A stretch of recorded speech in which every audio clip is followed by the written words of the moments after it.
शुरुआत जम्मू कश्मीर से करेंगे, जहां जिला कुपवाड़ा के हंदवाड़ा में इनकाउंटर तीसरे रोज भी जारी है। इस इनकाउंटर में एक और सीआरपीएफ जवान शहीद हो गया।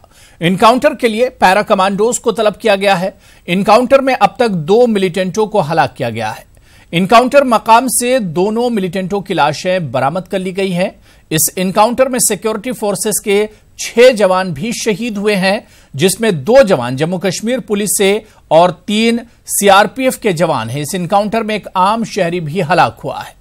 इनकाउंटर में 3 रिहायशी मकान भी तबाह हुए हैं। हलाक हुए मिलिटेंटों में एक गैर मुल्की मिलिटेंट भी शामिल है और एक मकामी जराए के हवाले से यह खबर है।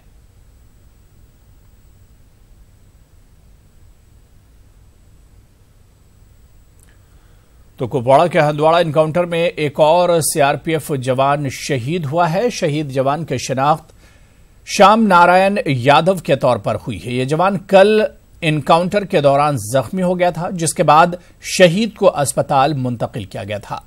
इलाज मुआवजे के दौरान शहीद जवान जख्मों के ताब न लाकर दम तोड़ बैठा। शहीद को आरटीसी हुमामा में खिराज अकीदत पेश किया गया। इस मौके पर फौज के आला अफसरान भी मौजूद रहे। जम्मू से नगर कौमी शाहराह को बहाल किया गया है। शाहराह से मलबा उठाया गया है और शाहराह पर दरमांदा गाड़ियों को श्रीनगर की तरफ जाने की इजाजत दे दी गई है। वाज़ेह है कि शाहराह पर कई जगहों पर मिट्टी के तूदे गिरने की वजह से शाहराह को गाड़ियों के आमदोरफ्त के लिए बंद किया गया था। शाहराह के बंद होने से हजारों मुसाफिर और मालबरदार गाड़ियां दरमांदा हो गई थीं। शाहराह के बंद होने से मुसाफिरों को काफी मुश्किलात का सामना करना पड़ रहा था।